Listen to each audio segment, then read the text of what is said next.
to another episode of Get the Dirt. There have been episodes on Independence Day, turtles, rabbits, and more. Today we will be getting the dirt on the phrase, get the dirt. Let's get the dirt.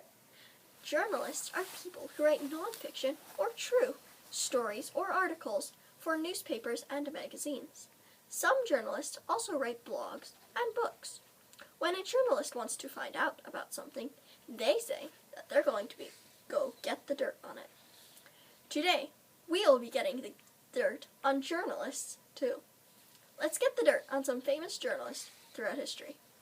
The first journalist we'll get the dirt on is Elizabeth Jane Cochran, better known as Nellie Bly.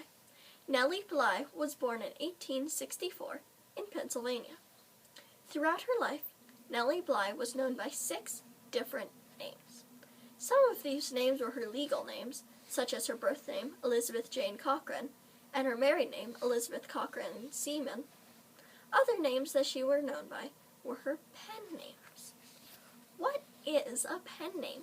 Is that talking about a name she gave to her favorite pen? Let's get the dirt. A pen name is sometimes called a pseudonym or a nom de plume. It is a substitute or fake name for a journalist or author. Pen names were very common during Nellie Bly's lifetime, but some writers still use pen names today. Have you ever heard of the children's author, Dr. Seuss?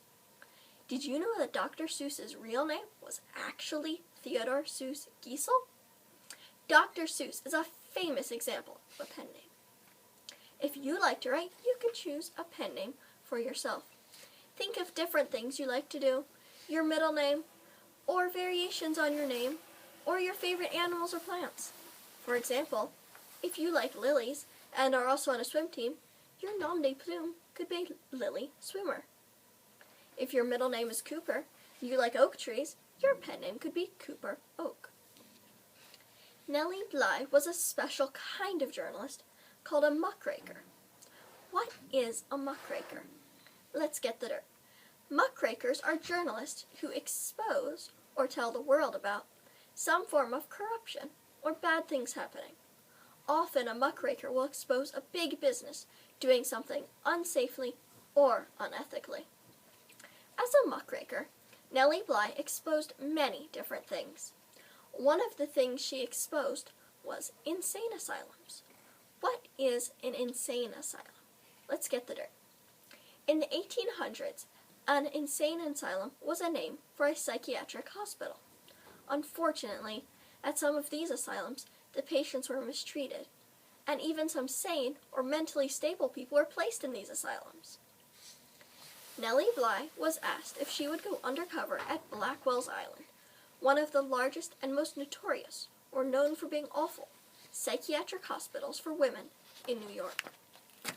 Nellie agreed and found out that Blackwell's Island was a terrible place. Some of the patients were immigrants who could not speak English, and therefore they could not explain that they had no mental problems. Through the articles that Nellie Bly wrote and published in the New York World, people all over the United States found out about the deplorable or terrible conditions at Blackwell's Island, and changes were made to improve the lives of the patients there. The next journalist I'm going to feature is a different type of journalist. Jacob Riis, who was born in Denmark in 1849, was a muckraker. But instead of being known for the articles he wrote, Jacob Riis is known for the photographs he took, such as the one that's on the page here. When Riis moved to New York City from Denmark, he was extremely poor. Riis worked hard and saved enough money to go to school, and eventually he became a reporter in some of the most dangerous neighborhoods in New York City. While he was a reporter in New York City, Riis noticed the terrible living conditions of the people in those neighborhoods. He bought an early type of camera and used a flash powder technique to capture images of poverty in New York. Jacob Riis also wrote a book called How the Other Half Lives, where he wrote about the poverty in New York. His photographs also brought about reform to New York. Theodore Roosevelt, who later became the President of the United States, worked with Riis to improve New York for the poor. Journalists who use photographs to make their point are called photojournalists. Let's read a book about another famous photojournalist, Dorothea Lange. The book is called Dorothea Lange, and it is written and illustrated by Mike Venezia. It is nonfiction and found in the 759 section at the library.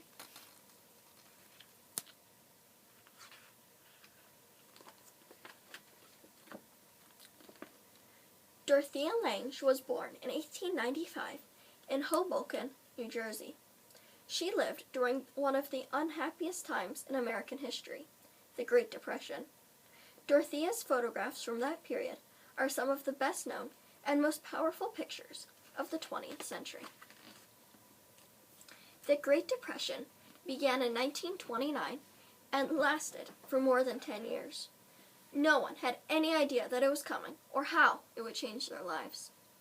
It was a time when almost overnight, millions of people in the United States lost their savings, jobs, and homes. Part of the reason it happened was that too many people borrowed and invested their money unwisely. When it was time to pay the money back, people found they didn't have enough. Families sometimes had to sell their houses, farms, and cars. Since no one had very much money to spend, many factories and stores closed too, and things kept getting worse. Dorothea Lange's best-known photographs show the people and families who were affected most by the Great Depression. Dorothea had a way of picturing people in a caring, sensitive way that had rarely been seen before. Dorothea didn't even have to photograph people's faces to show the suffering and loneliness many people felt at this time. Dorothea Lange grew up in a nice neighborhood in Hoboken. When she was 6 years old, she caught a serious disease called polio. Today, polio can be prevented, but in Dorothea's time, it disabled many children. Dorothea's right leg and foot were badly damaged, and she walked with a limp for the rest of her life. Dorothea could no longer run and jump like she had before. Some kids even made fun of her. Dorothea grew up feeling angry, sad, and embarrassed, all at the same time. When she became a photographer, Dorothea took a picture of her right foot. She said her damaged foot was the most important thing that ever happened to her. Because for her foot, she always worked hard not to let her problems get her down, and that made her a stronger, more understanding person. Dorothea went to school in New York City, which was right across the Hudson River from Hoboken. Her mother worked as a librarian there. New York was much different from her own quiet neighborhood. It was crowded and exciting. Dorothea loved to study the interesting people she saw every day. Sometimes, when she went to meet her mother after school, Dorothea had to walk through dangerous neighborhoods. Since she couldn't run fast, she invented a way to give herself a blank expression so that no one would notice her. She called it her cloak of invisibility. Later, Dorothea used her cloak to study people without them knowing she was even around. When Dorothea graduated from high school, she surprised everyone by announcing she wanted to be a photographer. Dorothea had never owned a camera or even taken a picture. But with her great imagination and an interest in people, Dorothea knew she'd do just fine. She started out by convincing a well-known New York portrait photographer to give her a job as an assistant. It wasn't long before Dorothea learned how to use a camera, develop film, make prints, and run a studio. After getting her confidence up, Dorothea decided to travel around the world to learn more about people and practice her photography. When she was 22 years old, Dorothea left New York with her best friend. They made it only as far as San Francisco, California, though, because a pickpocket stole all their money. Dorothea ended up staying in San Francisco. She got a job right away in a department store and joined a camera club. Dorothea met and became friends with lots of photographers and artists. One of these friends offered to lend Dorothea enough money to start up her own portrait studio. Dorothea was thrilled to have the chance to run her own business. She soon became very successful, making unusual portraits of wealthy mothers and their children. Dorothea invited her friends to come over to her new studio every day after work. They enjoyed discussing the latest things happening in art and photography, and listening to new jazz music on the phonograph. In 1933, during one of the worst years of the Depression, Dorothea noticed from her studio window dozens of men who were out of work. They were standing in a bread line, waiting for a free meal. She decided to go out and photograph them. One of the pictures she brought back was called White Angel Bread Line. Dorothea put a print of it up on the wall of her studio. When her friends asked her what she was going to do with photographs of starving homeless people, Dorothea told them she had no idea. All Dorothea knew was that she had to take more pictures to show what a serious problem the Great Depression was. Dorothea spent more and more time outside her comfortable studio. She often went to dangerous areas to photograph people who were tired, sometimes angry. This is when her cloak of invisibility really came in handy. One day, a friend suggested that Dorothea have a show of all the remarkable photographs she had been taking. In 1934, Dorothea had her first show at a small California gallery. At this exhibit, Dorothea's photographs could be seen for the first time by lots of people. One person who went to the show thought Dorothea's pictures would be perfect to go along with some articles he had been writing.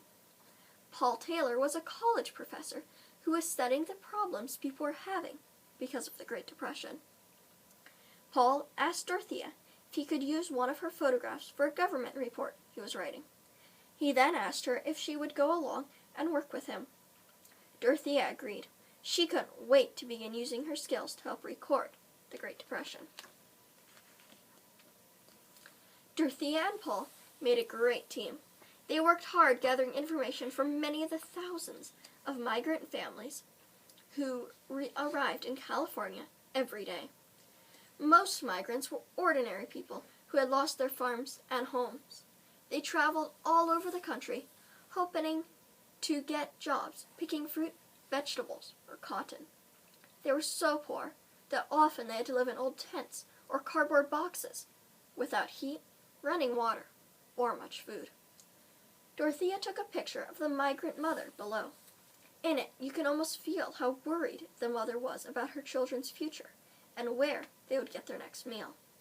This picture became one of the most famous photographs of the Great Depression.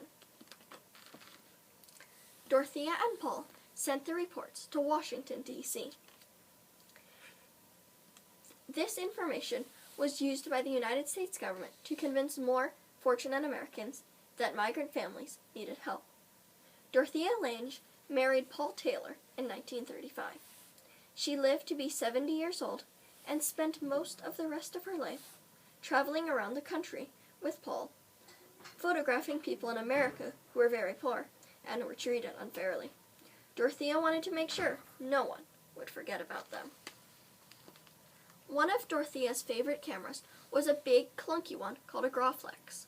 She preferred it to smaller cameras because it forced her to take her time and set up her photographs carefully. Dorothea's photographs are known as documentary photographs. Their purpose was to record information and facts. But few documentary photographers have ever made pictures that are as artistic and caring as Dorothea Lange.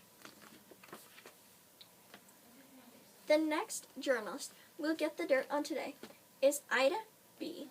Wells Barnett. She was born into slavery in 1862, but was freed by the Emancipation Proclamation when she was 6 months old. Ida B. Wells Barnett took advantage of her opportunity to get a good education, and when Ida was 16, she became a teacher. Ida's first job in the world of journalism was an editor for the literary journal Evening Star. By the time Ida was 27, she made the career change from teacher to journalist, writing for the Memphis newspaper Free Speech and Headlight. Her writing against racism made her unpopular in the South and even endangered her life. Ida moved to New York, where she was hired by New York Age newspaper. From New York, Ida continued to write against racism. She was a dynamic journalist who spoke out on many issues, yet still found time to raise a family with her husband, Ferdinand Barnett. Ida B. Wells Barnett's legacy lives on through scholarships in schools named for her and through the Ida B. Wells Memorial Foundation.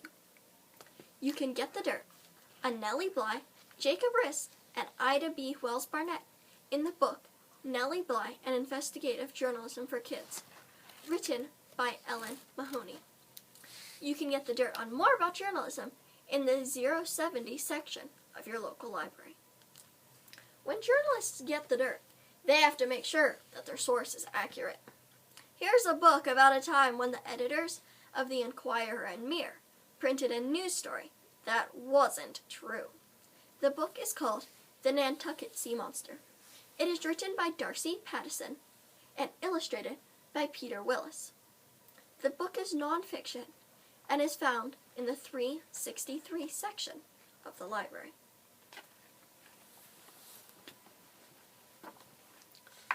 August 7th, 1937, was a warm Saturday on Nantucket Island, just off the coast of Cape Cod, Massachusetts.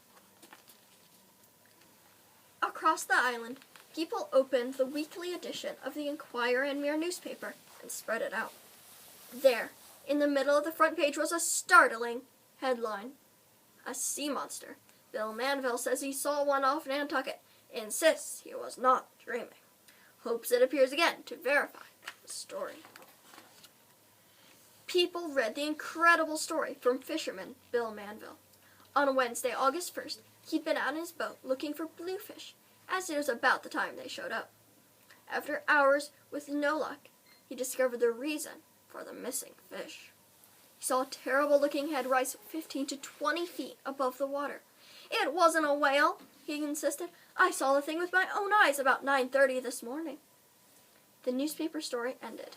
Now, we are waiting to hear from someone else who saw it. Someone else had seen the sea monster. Businessman and sportsman Ed Crocker wrote a letter to the newspaper. He said that on August 4th, the same day as Bill Manville, he saw the denizen of the deep. On Monday, August 9th, Gilbert, Gibby Manter, was also looking for bluefish. Instead, a flock of gulls flew overhead, acting like they're frightened. And then, he saw it just outside the breaker waves, close to the tiny Tuckernuck Island, then to Nantucket. I've never seen anything like it. The sea monster's head was ugly, with something looking like horns. A light streak ran along its dark greenish side. The back humped out of the water. Do you think it was the same thing that Manville saw? Asked the newspaper editor. I guessed 'twas the same creature all right, Gibby said. This story was gaining credibility. After all, the newspaper printed the story, so it had to be true. More and more people believed the impossible. A sea monster was hovering around their island, and they were scared. Ed and Gibby decided to investigate together. On Tuesday, August 10th, they were walking around Nantucket Beach when they found something incredible. Footprints! Excited, they called the newspaper who sent photographers. The footprints appeared to be from a web-footed animal. They measured about 66 inches long by 45 inches wide. A second set of footprints was reported near Smith's Point and was soon photographed. It was reported that these were the first photographs ever made of a sea monster's tracks. The newspaper editor telegraphed scientists in Boston and New York for help in identifying the monster. Can send picture for inspection, desired. If the footprints were that big, how big was the monster itself? Later on August 10th, the word spread as friends talked to friends. The sea monster had been captured. People flooded the docks to see it. Captain Balfour Yerxa came in. Instead of the sea monster, he had caught 3 big sand sharks. The sea monster was still out there, somewhere. everyone had something to say about the sea monster. Dewey Sansbury said, "That fellow came ashore in the east end of the island last night and drank Squam Pond dry." Another said that the tracks were so deep that a Coast Guard tractor had to pull Lester Simmons's car out of the sea monster tracks and onto a firm foundation. Across the nation, people read of the Nantucket Sea Monster and shivered. Meanwhile, Bill Manville asked the Massachusetts head fish and game warden for information. Could sea monsters be hunted? On Saturday, August 14th, the weekly paper printed eyewitness stories and photographs of the sea monster tracks. Scientists at the Harvard Museum of Zoology and the Boston Aquarium studied the footprint photos and reported back. They both said they didn't know any creature capable of making such tracks. But then, all seemed quiet. Suddenly, on Wednesday, August 18th, news came. Tony Sarg had caught the sea monster. It was dragged up onto the South Beach. Everyone ran to the beach. Maybe it was just sand sharks again, but they had to see. When they got there, they couldn't believe their eyes.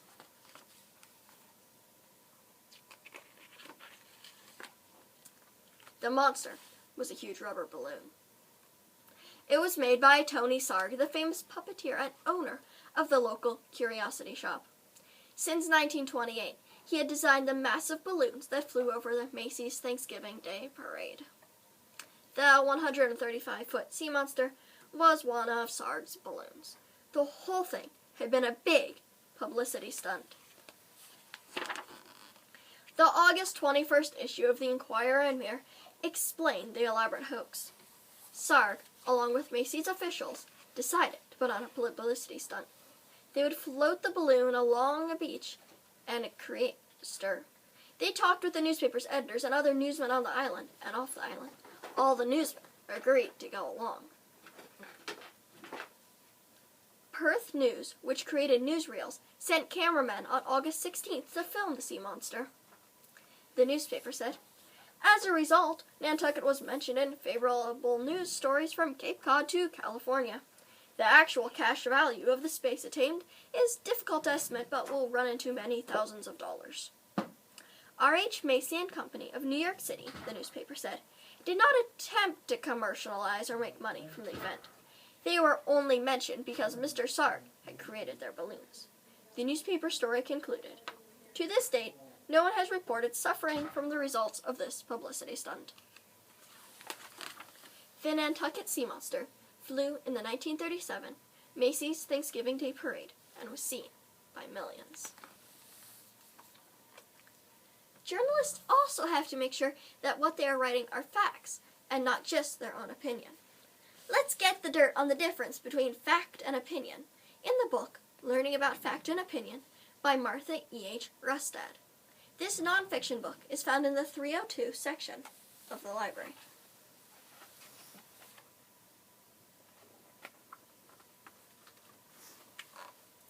How do you know if something is a fact or an opinion? Learning the difference between them is important. Facts are true. We check facts by finding evidence. We ask a trusted source for proof. Opinions tell feelings or ideas. We can't prove opinions are true. Opinions can start with "I think," or "I feel," or "I like." Snakes are reptiles. This statement is a fact. We can find proof. Everyone agrees snakes are reptiles. Snakes are the best pets. This is an opinion. Not everyone thinks snakes are good pets. Knowing who created the information helps you decide if it is fact or opinion. Reporters write news articles. A reporter's job is to check facts in articles. Editorials show writers or speakers sharing their opinions. They often use facts that support a belief, but facts that don't support the belief are left out. Anyone can write online, wikis, and blogs. People share ideas. They may say something is a fact when it is not. readers must check other sources. Pay attention and think carefully. Check sources. Decide if what you see or hear is a fact or an opinion. Did you know that there are still muckrakers today? One of these modern-day muckrakers is Eric Schlosser. He exposed some of the unsafe, unsanitary, and inhumane practices of the fast food industry. He wrote about this in his book for adults, Fast Food Nation. Eric Schlosser also wrote a book for middle schoolers and teens called Chew on This. You can find the book, Chew on This, in the 394 section of your local library. Get the dirt on more muckrakers in the book Digging Up Dirt, The Muckrakers by Sean Price, in the 302 section of the library.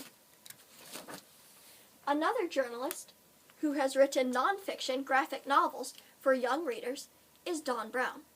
Get the dirt on his books in the 614 section of your library.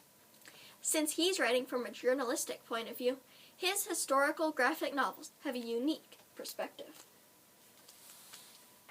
Did you know that there are also fictional books written by journalists for kids? One of these journalists is Susan Olosky. She wrote the Adventures of the American Revolution series and the Young Americans Patriots series for preteen readers. Ask your local librarian where to find these books in your library. There are also fictional books about kids who want to be journalists. One of these is the American Girl series Kit, written for elementary-aged young people. Another series, called The Riverboat Adventures, which was republished as the Freedom Seekers series by Lois Walford Johnson, for readers 10 to 16. It features a boy named Caleb who wants to be a journalist, just like his hero, Elijah Lovejoy. Who was Elijah Lovejoy? Let's get the dirt. Elijah Lovejoy was born in 1802 in Maine. In 1827, Lovejoy moved to Missouri as a journalist. He was an abolitionist. An abolitionist is someone who speaks out against something to abolish. To abolish is to completely eliminate something. Elijah Lovejoy was an abolitionist against slavery. His views were very unpopular, even when he moved further north to Illinois. In the year 1837, his printing press was destroyed 3 times. On November 7th, 1837, Elijah Lovejoy was killed by a mob while defending his press. He is recognized as America's first martyr for freedom of the press. Freedom of the press. What does that mean? Let's get the dirt. The First Amendment to the United States Constitution says, Congress shall make no law respecting an establishment of religion, or prohibiting the free exercise thereof, or abridging the freedom of speech, or of the press, or the right of the people peaceably to assemble, and to petition the government for a redress of grievances. The First Amendment tells us that we as United States citizens can write and publish anything we want. A later Supreme Court ruling, New York Times versus Sullivan, and also Brandenburg versus Ohio, as well as Police Department of Chicago versus Mosley, clarified this by stating those things said and written are legal. But if you abuse those privileges by defaming someone's character, being obscene, or inciting violence, you can be held accountable through criminal charges or a civil lawsuit. Elijah Lovejoy was killed because people did not like him writing that slavery was wrong.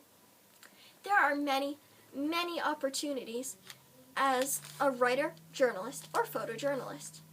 Do you want to have a career in the journalism field? The library is a great place to start learning all about journalism and writing. As I was told by a United States veteran, your library card is your way to $1 million education. I just recently got the dirt in the magazine World Teen on someone who took advantage of that $1 million education. A young man named LaShawn Samuel. He walked 3 miles to the library every day for 5 years. This spring, he received acceptance letters from 12 different colleges and universities. So go out there and get the dirt on your passion.